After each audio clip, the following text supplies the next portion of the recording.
जी, hello दोस्तों, मैं हूँ कमर चीमा। उम्मीद है आप लोग ठीक होंगे। दोस्तों, इंडिया और रूस के दरमियान जो joint research development and production के हवाले से एग्रीमेंट्स हुए हैं, ये बड़े इंपॉर्टेंट है।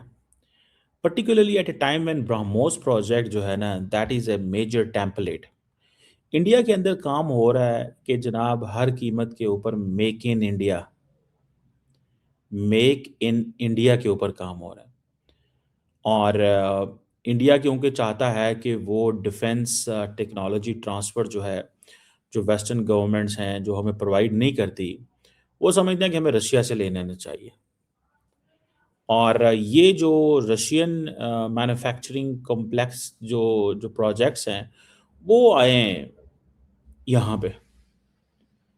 इंडिया ने अपनी फार्मा कंपनीज़ को भी वहाँ भेजेगा, ड्रग्स के हवाले से भी बहुत सारी, जो वैक्सीन्स के हवाले से भी बहुत सारी चीज़ें जो हैं, that is something very important. Urea production and all this. लेकिन मेरा सवाल आज का ये नहीं है, this is not what I want, that's not what I want to talk. मेरा सवाल ये है कि ये जो जॉइंट जो ब्रह्मोस है, ये बेसिकली एक टेम्पलेट के तौर पे इंडिया यूज़ करेगा।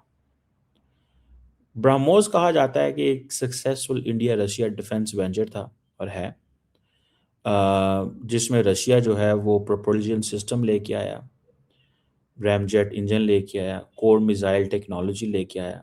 इंडिया ने गाइडेंस सिस्टम्स और सॉफ्टवेयर और फायर कंट्रोल इंटीग्रेशन और ये सारी चीज़ें जो हैं वो लेके आया।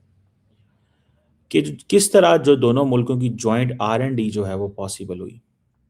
लेकिन एक चीज़ बड़ी इंपॉर्टेंट है, the only thing which is there and important, वो यही है जो ब्रह्मोस है इस हवाले से। और अभी सुनने में आया कि उसकी रेंज के हवाले से बातें हुई हैं। अब सुनने में आया कि इंडियंस कहते हैं कि हम इस मॉडल को हाइपरसोनिक मिसाइल्स में भी रेप्लिकेट कर सकते हैं, जो long range air defence system है उनमें भी रेप्लिकेट कर सकते हैं, सब सरफेस वेपन्स के भी कर सकते हैं, और जो आइंदा भी next generation cruise missile this that करना है वो भी। इंडिया चाहता है कि वो टेक्नोलॉजी ट्रांसफ़र और अपनी इंडिजिनस कैपेबिलिटी बनाए, और ये जो नई टेक्नोलॉजी ट्रांसफ़र है इंडिया की तरफ की जाए, जिसमें वो समझते हैं कि इंडिया की अगर प्रिसीजन मैन्युफैक्चरिंग जो है उसके हवाले से हो, या इंफ्रास्ट्रक्चर के या जॉइंट डिज़ाइन प्रोसेसेस के हवाले से हो। और ये एक स्ट्रेटेजिक विन है इंडिया के लिए, बिकॉज़ इंडिया को प्रॉब्लम ये आ रही है कि उसको दे आर नॉट इंडिया को they are not paying attention to this. वो इंडिया की डिफेंस इंडस्ट्री के हवाले से अटेंशन वो नहीं दे रहे। मुझे ये चीज़ जो है वो नज़र आती है। एक तरफ तो अ, जिसे वो कहते हैं ना, जो रशिया है वो अपना जियोपॉलिटिकल इन्फ्लुएंस हासिल कर सकेगा। इंडिया की डिफेंस एक्सपोर्ट कैपेबिलिटी देखिए वो बढ़ेगी। इंडिया को जो सबसे बड़ा मसला है ना वो ये है कि मैं अपनी डिफेंस एक्सपोर्ट कैसे बढ़ानी है। इंडिया बिलीव्स कि if I have this defence export, अगर मैं क्रेडिबिलिटी बढ़ाता हूँ, गो के ये रिसेंटली फॉर एग्जांपल जो तेजस का एक मिसहैप हुआ व्हिच वाज वेरी अनफॉर्चुनेट, जहाँ पे एक पायलट जो थे वो भी उनकी जान चली गई, that is very unfortunate you know. ये जो पायलट होते हैं किसी मुल्क के भी हों यार, ये बड़ी, I have serve few military officers in my family, तो या फ्रेंड्स मेरे जो हैं, तो वो बड़ा पता चलता है यार, ये बड़े कमाल के लोग होते हैं, इनके माँ-बाप की इनके ऊपर बड़ी नज़रें होती हैं, and so on and so fourth. ठीक है जी। तो ये चीज़ जो है दैट इज़ देयर।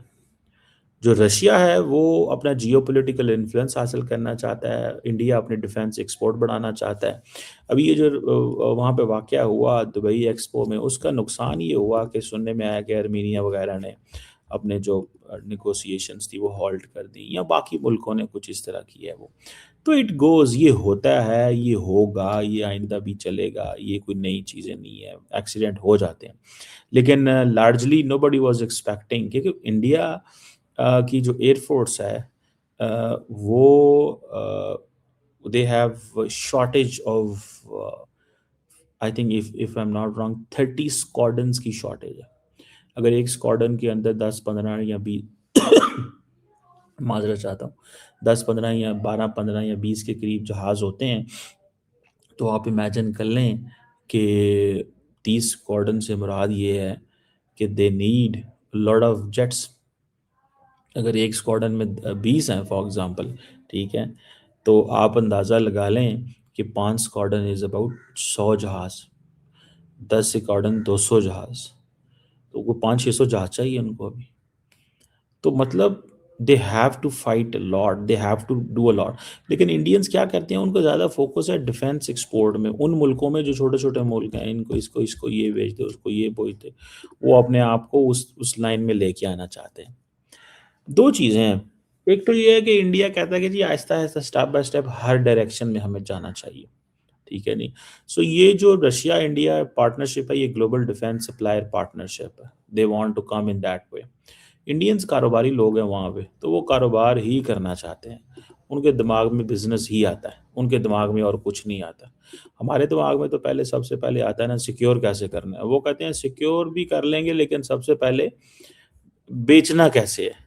ये थोड़ी सी इंटरेस्टिंग एंड डिफरेंट चीज़ है ऑन देयर पार्ट। सो ये इन्होंने अपने जो ब्रह्मोस मॉडल को इस्तेमाल करते हुए ये चीज़ें जो हैं वो की हैं। ब्रह्मोस ने, इसमें कोई शक नहीं है कि इंडिया रशिया की जो डिफेंस कोऑपरेशन है उसको तो इन्हेंस किया, लेकिन साथ साथ एक चीज़ हुई कि ये फ्यूचर की सारी ये जो अभी डिस्कशन हुई है पुतिन की यहाँ पे, वो मेक इन इंडिया पुश है, एक चीज़ हो गई। और ये high profile economic road map है बायलैटरल ट्रेड को एक्सपैंड करने के लिए। अ, पहले ही अमेरिकन ये कहते हैं कि ये जो ट्रेड कर रहे हैं ना, इस ट्रेड से एक ही प्रॉब्लम आती है, इस ट्रेड से एक ही प्रॉब्लम है, और वो ये प्रॉब्लम है कि ये डॉलर को अंडरमाइन करते हैं। तो अमेरिकन को इससे बड़ा गुस्सा है इंडिया के ऊपर, फ्रैंकली स्पीकिंग। वो कहते हैं यार ये लोग जो है ना वो हमारे लिए, अब हैं तो हमारे दोस्त, अब $100 बिलियन की ट्रेड करना चाहते हैं बाई 2030।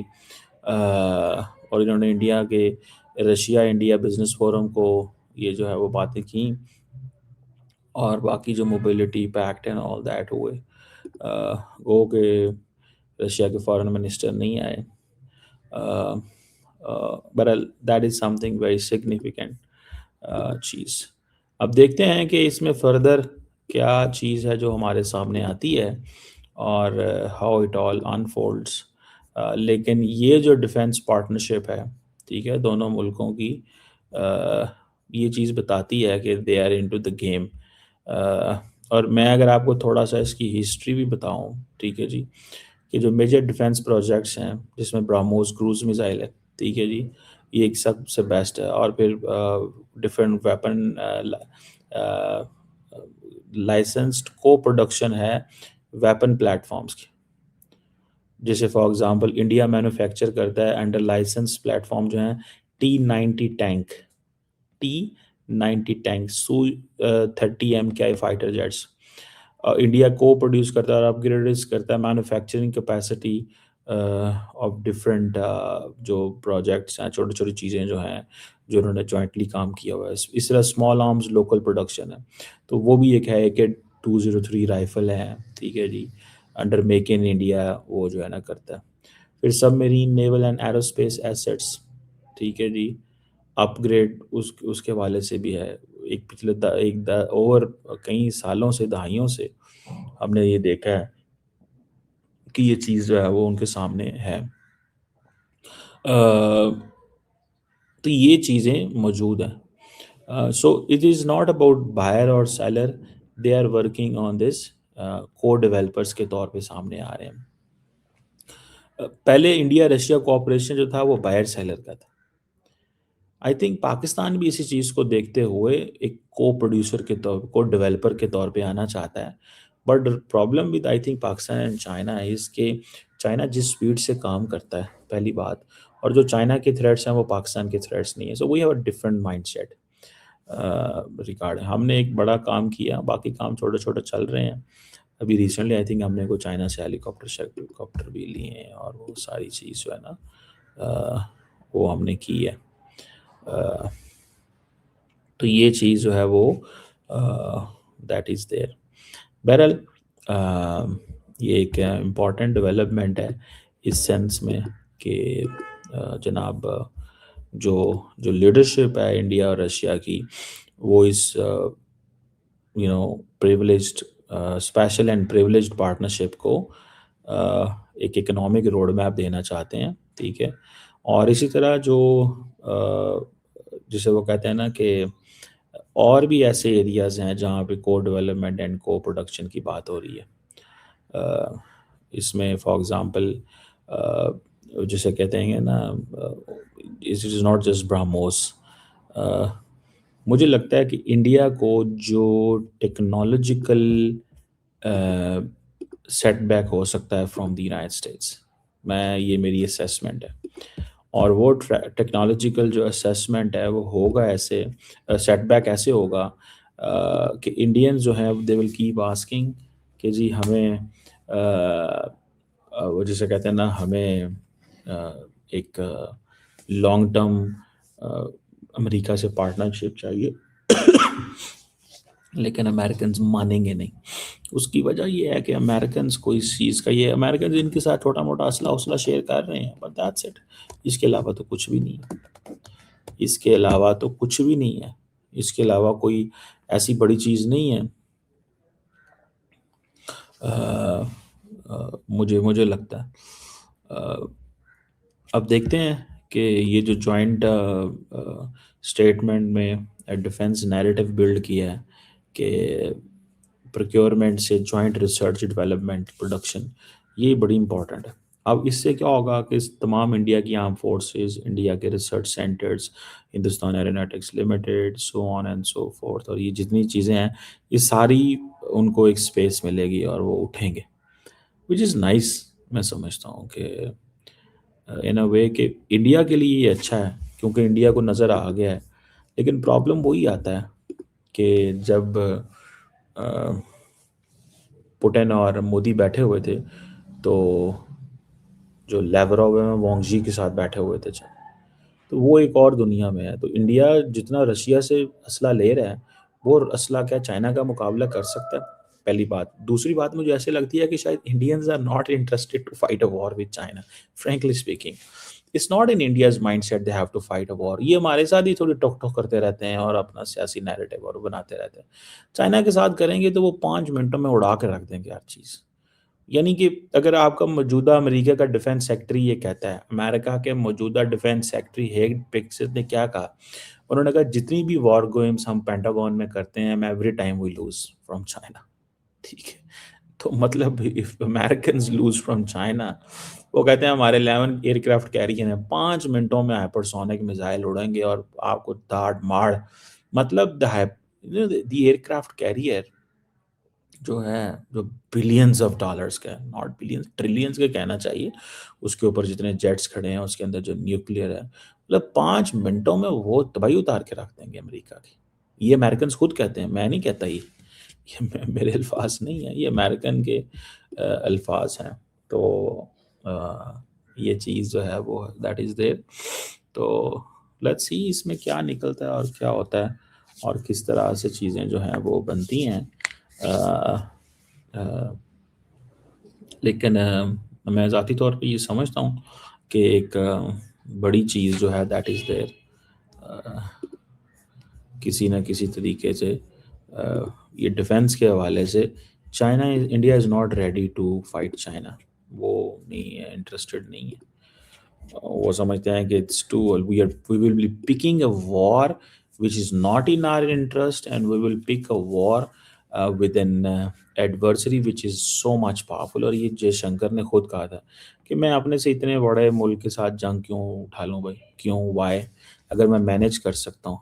सो आपको पता है इंडियंस ने ये जो डिप्लोमेसी का सहारा लिया इतने साल, क्यों लिया? 5 साल लग गए इनको चीज़ें मैनेज करते हुए। और उसकी भी वजह ये थी कि ये जो आज अमेरिका की नेशनल सिक्योरिटी स्ट्रैटेजी आई है, उसमें वो क्या कहते हैं कि सिक्योरिटी रिस्पॉन्सिबिलिटी ले। ये जो अमेरिकी मैंने ये बड़ी दफ़ा अपने शो में कहा है कि जब अमेरिकन सिक्योरिटी जो अमेरिका मानता है कि इंडिया सिक्योरिटी की रिस्पॉन्सिबिलिटी नहीं लेते इंडो पैसिफिक में, that's where the Chinese get happy कि ठीक है यार, जब ये बंदे हमारे लिए टारगेट इशू नहीं बन रहे या हमारे साथ मसला नहीं बन रहे और इवन अमेरिका इंडिया अलायंस के अंदर दरारें आ गई हैं, तो why do we need to pressurise and push India back? वरना वो इंडिया के साथ बड़ी मुश्किल हालात पैदा करते हैं, वो इंडिया के साथ बहुत ही मुश्किल हालात पैदा करते हैं भाईजान। मैं आपको एक बात बताऊं, तो लेट्स सी क्या होता है इस हवाले से, but this is something new.